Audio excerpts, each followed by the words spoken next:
4 pieces are 2 Oliver brand plows and 2 John Deere brand. In the beginning, and this is about 1915, these plows were built. Henry Ford, very famous man, of course, at the time, had the Model T car, and he was successful with it, and he said the small farmer needed a small tractor to open up the farming element, which was taking place locally here. So he started building what was known as the Fordson tractor, and really quite successful. Well, James Oliver and John Deere noticed, of course, and they went to Henry Ford and Mr. Oliver and Mr. Deere, and they said, "You have the most popular tractor in the country right now. We're not tractor companies, we don't have a tractor, but we're plow companies, and we're going to build plows that will go behind that tractor, so when you put the pin in the hitch, away you go." And that was where these basic models started from, and that was about 1915. As I state, the one on the pedestal there was the actual piece intended for that tractor. These were variations and to that particular piece. The Oliver that you see here are 2 braking plows, brush braking, which of course were popular in this part of the country due to the ending of the logging. So Mr. Oliver and Mr. Deere built the plows and for the Fordson tractor, and it was very successful.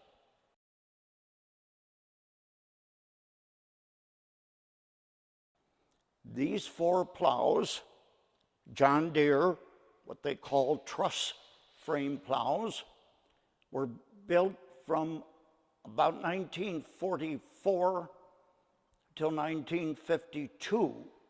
And these are coming to the end of the time frame of this collection.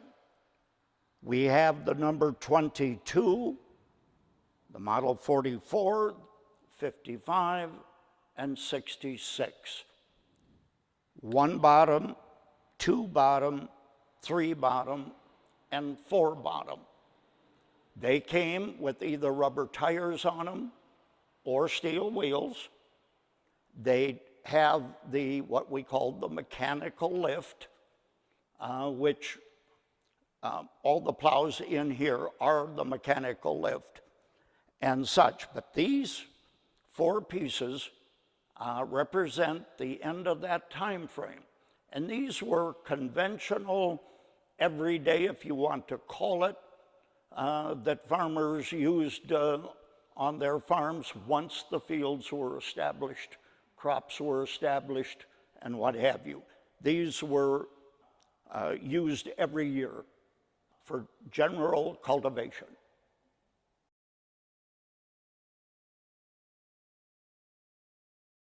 Are all International Harvester plows in this row right here, which goes right to the end there. This is 5 pieces.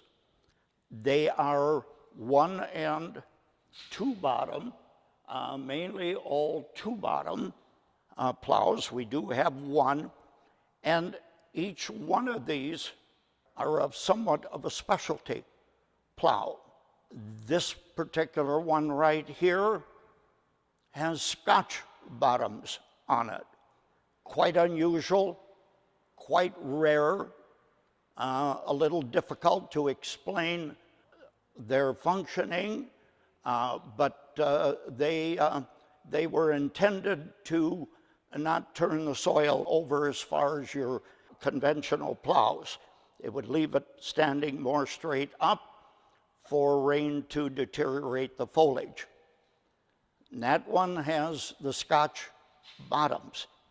This one is what they call a specialty, in that it's a Little Genius number 8, but it has an 18-inch bottom on it, which they referred then as a specialty, and they built them in a one bottom and a two bottom. But a special is what they referred to them as. The next one here is a really very early one, International two bottom. They referred to it as the Little Genius number 5, built from 1915 to 1928. It's a little unusual in that the lifting mechanism is chain driven. And instead of being in the hub of the wheel, it's mounted, the lifting mechanism, at the top of the frame. Why they did that, I've never read or heard. I'm guessing the plow was heavier than they anticipated, and they had trouble lifting it out of the ground, so they geared it down by using the chain mechanism, chain-driven mechanism. And that's about, and they did build these in a 2 and a 3 bottom. These next two here are pretty conventional, what they call the Little Wonder model. Again, late teens, early 20s. This is the earlier model of the Little Wonder in a 12-inch plow bottoms. And this is a little bit later, still called the Little Wonder and a 12-inch bottom. Again, to find them in this age area and in the condition, I couldn't believe that there was something like that out there, but there was. And basically all I had to do was paint it. It was that good. And that basically covers these 5 pieces right here.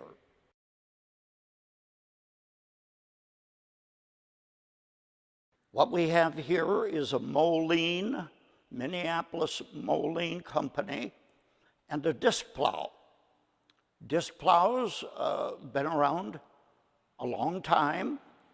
They're built right to this day, and they serve different soil conditions mainly, and hard soil conditions. And this happens to be quite a rare piece. I never knew of its existence until a couple of years ago, and it came right from over here by Chautauqua and sunk in the ground, but the soil over there seemed to be quite non-corrosive. I've restored it, and a very heavy duty piece, and the condition of it when I got it was on a 1 to 10, about a 9.8. Unbelievable. Mainly painted and new tires. So the disc plow, they're around today, they're built today, and again, mainly to serve different soil conditions.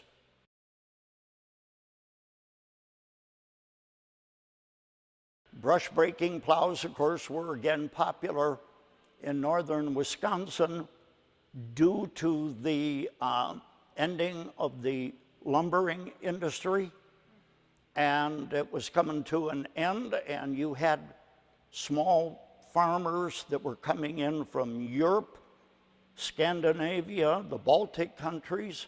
They were migrating here, but they basically just went in between the huge pine stumps we had here and what have you, and started to open the land up to grow a crop to feed their small number of cattle. They again built variations. This is the biggest one that John Deere builds, the number of 11, or they did build, and the International, the 459, was their biggest one. When you see that large coulter knife, that is for lower land, marsh land, rather than brush land. so that that cuts through and you can turn that soil over.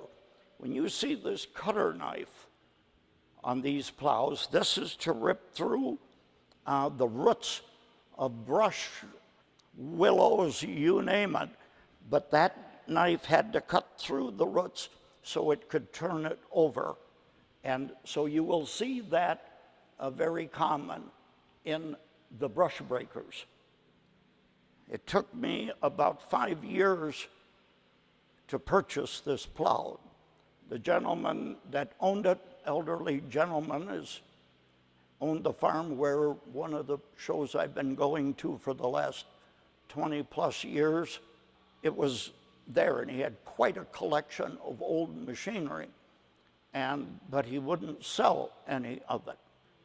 And finally, I would not pester him. I would ask him once a year, Kurt, any idea on selling that plow?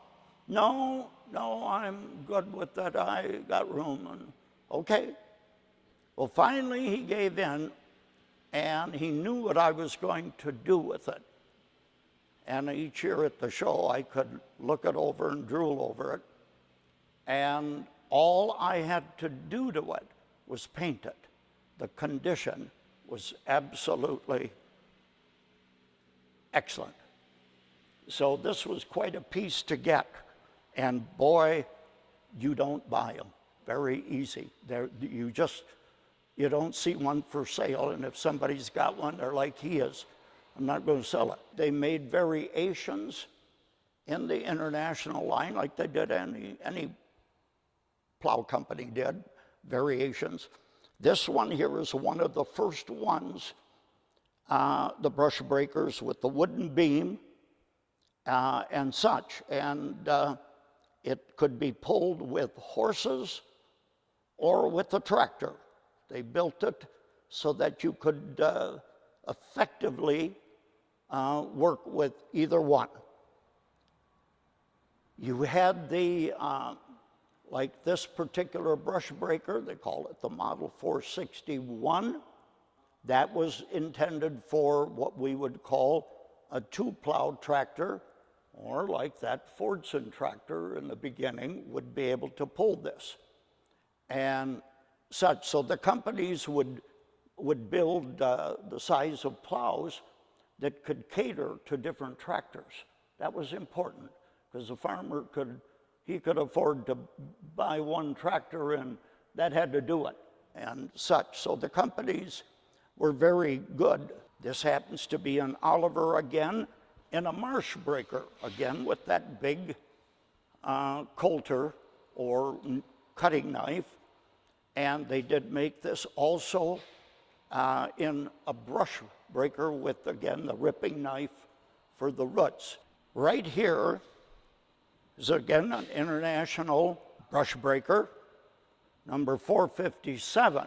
I had the 459s, which you can see they're a little bigger, a little heftier, but I was missing the 457. Well, I knew of a brush breaker just north of Glen Flora over here. Bob and Rose Saltus had it, knew them both well. And way back, I approached them, and I didn't know for sure if it was a 457 at that time, but I approached them on it. It looked very good condition, but they not interested in selling it. So I never bothered them. And several years ago, I got drift of the word that just maybe they would. So I paid them a visit, knowing them both very well. And as soon as I drove in their yard, I knew it was a 457. I could tell right away. Okay. And it was sitting in exactly the same spot in the yard that it did 15, 20 years prior. Sat in the grass about yay tall. So the first thing I did was start to push the grass down so I could see stuff a little better. And Bob came outside, and I said, I understand maybe this plow could be for sale. Yeah, we decided the kids don't seem to be that interested in it, so, okay. So we talked and agreed on a selling price, and as you can see, I brought it home and hosed it down, and the moss that was on it, I left it there. It hardened and dry, but I just left the whole plow. And on a scale of 1 to 10 condition, it's a 9.95. Unbelievable. So I left it. I didn't so much as paint it.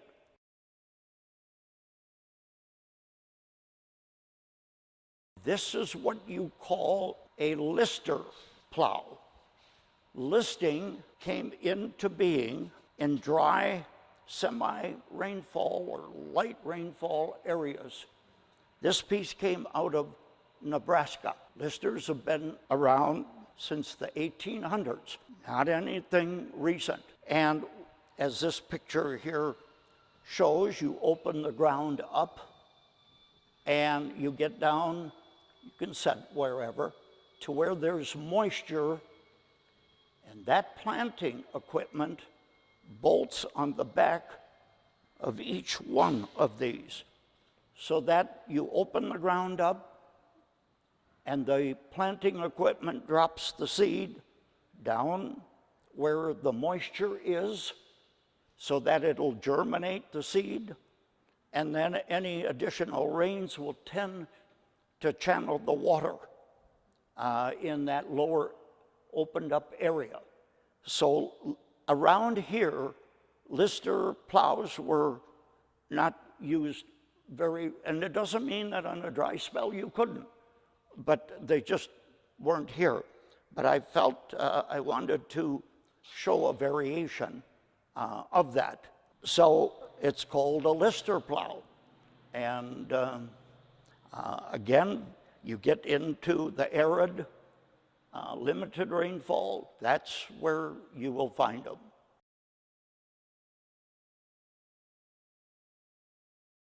Right here are 4 what we call two-way plows. Two-way plows, they built way back at the turn of the century, the 20th century, 1800s, 1900s, mainly walk behind a horse. But the idea is that you turn the soil going this way, you turn right around, and you come back again. Most all these plows, you got to go around and around. You're turning it only one way.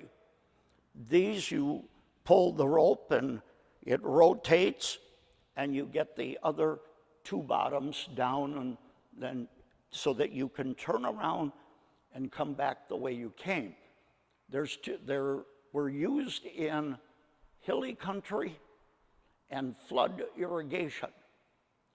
Hilly country, you have a normal erosion every time it rains. A little bit of, so when you do plow, you want to turn the soil uphill so that it maintains, and it's erosion. So that is the 2 elements that two-way plows are aimed at. These 2, again, McCormick Deering and Moline, operate very similar as far as switching from 2 bottoms this way to 2 bottoms the other way. And really quite unique. I don't know who laid awake at night trying to figure out how it all worked, but they did. John Deere, their two-way plows, they started right in the beginning, and with their 2 ways of 2 this way and 2 this way, or 1 and 1 each way. And that's how they designed their plows, and worked, of course, very well. Acquiring these out in the marketplace, just like those, are real difficult. That International there came out of the state of Washington, and where they do use a lot of flood irrigation, but a fellow heard about my collection, and he said, I've got 6 of them. 2 of them are in really good condition, and I'm going to give you one of them. So I had to get it from there to here, but not that big a deal. But you try to pick these up out on the marketplace, it's tough. And the big thing, again, is condition. You can find them, they're all wore out, beat up, and you hardly can bring them back to life. And I always tried to get as good a condition, but boy, they're just not out there to be purchased.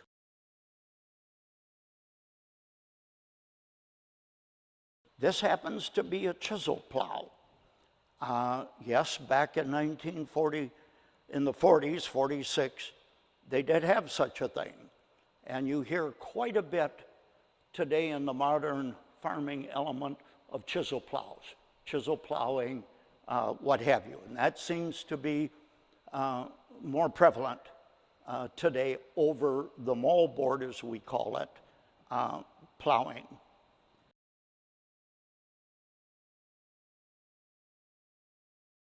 We then have probably one of the oldest plows in here is this John Deere number 5, built starting about 1916. And they built this for, to start with, John Deere had the little Waterloo Boy tractor, which became very famous in their lineup. And they purchased that tractor from the Waterloo Boy Tractor Company in 1918. And then it became, they painted it yellow and green. But this plow here was used just about, this model exclusively behind the Waterloo Boy.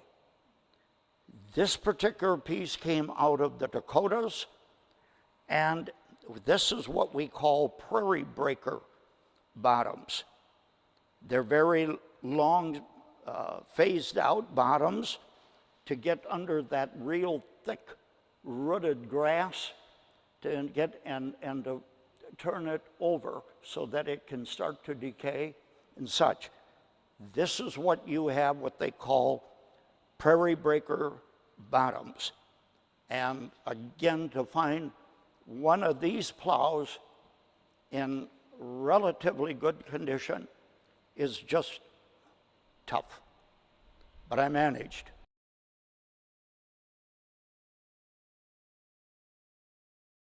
Harry Ferguson, there's a Ferguson tractor, is still around today. Harry Ferguson in 1935 invented the 3-point hitch, popular today as ever. And being a smart man, he got a patent on it right away, and that was, of course, good for 17 years. Well, here comes Henry Ford again. The Fordson tractor, and oh yeah, here comes Henry. He was probably the richest man in the world at that time. Ferguson had the patent, and Henry Ford had the money. So I understand on a handshake, they formed a new company. And it went very well, and apparently they both made a bunch of money again. But nobody could touch that 3-point hitch for 17 years. Nobody. International, you name it, nobody could touch it. Well, 1952 was the year that ended. So John Deere came up with their 3-point hookup hitch. Very well designed, very operational, and this is it right here. Then, of course, the matching plow to hook to it. So this tractor is a 1952 John Deere B, and the 3-point hitch is accordingly. So really quite a deal. And you see 3-point hitches on lawn tractors, you name it.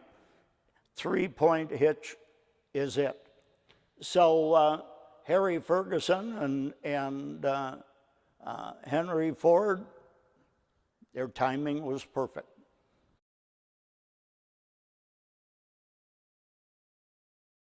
Here we have a little bit more of what we would call the normal everyday plow, sort of. Variation, but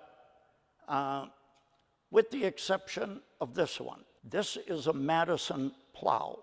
I never knew there was a Madison Plow Company, Madison, Wisconsin. A fellow called me up one morning. He said, "You have a plow collection. Can you help me with information on a Madison plow?" I said, "No, I never knew they existed." Well, he said, "I've got one."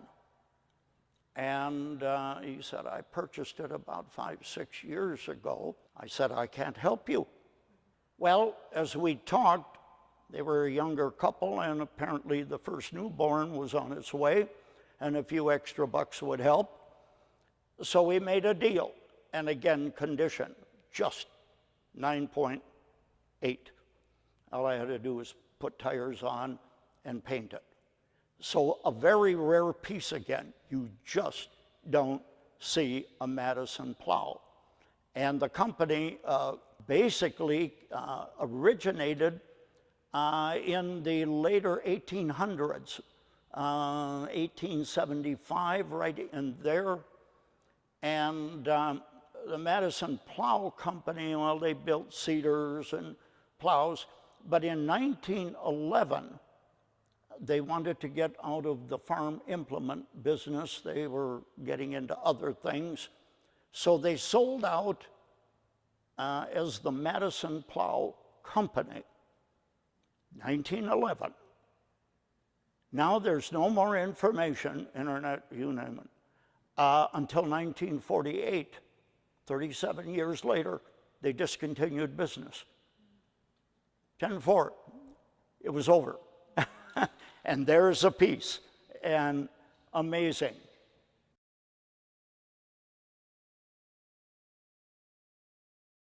These two plows right here, we have a number 4 and a number 52. Again, you could call them conventional, everyday plows that a farmer, if he bought a John Deere B, he would buy this plow, and if he bought a John Deere A, he would buy that plow. And that's the only plow he had. It did everything he wanted and such.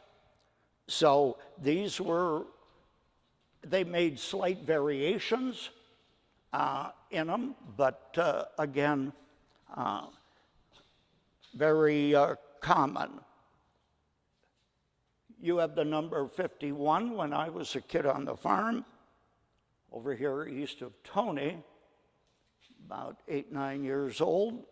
My dad bought a new John Deere H tractor in 1941 and a plow, that model. Well, that's what I learned to plow on, that number 51 model plow. This also was a very early piece. Again, you see we had the 40, 41, 42 over there and the 40 up on the pedestal. This is a 45. A little bit later in time, 1928 to 34, this tended to follow up behind those.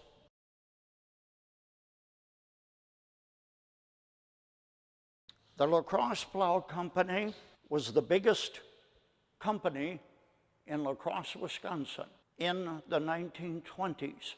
They employed at a time a peak of 1,600 people, and very reputable company. In 1929, Alice Chalmers, as we know him, of course, today, they had a tractor line that was coming across really quite well in the marketplace, but they had no implements. Well, the number one implement you would get, of course, was a plow. Well, they bought out the La Crosse Plow Company in 1929, and that ended the La Crosse Plow Company per se. These two pieces here, again, we have a brush breaker and what you would call a conventional one bottom.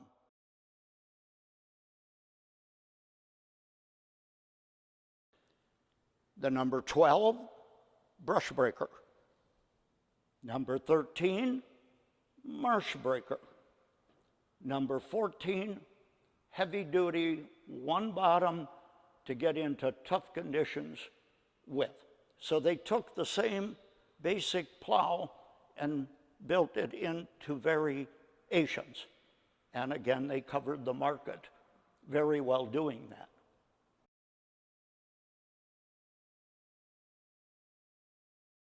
We have here what is called a subsoiler. As you can see, and by the pictures here, it can go into the ground really quite a ways. And that's the idea. You open the soil up so that in the spring of the year, when you get your rains, the water can go down and soak up the subsoil, so that if you get a dry spell, say July, August, there's water down there to be drawn on, mainly by corn that roots down very deep. So this is what you call a subsoiler. And I pull it with that tractor there, and as you can see, it has everything it can to pull this when you sock her down. I managed to get, which wasn't easy to come by, a mole ball for the back end, right as you see there. What that's intended for is that if you want to do some drainage of a spot in a field that's a little low or what have you, you sock it down and you pull that ball through the clay soil, and it opens it up and creates a tiling situation for drainage. Amazing, and it works very well. But I managed to get one, and as you can see, I've hooked onto it, and you go to put it all the way down, it'll stop that tractor. That about does it.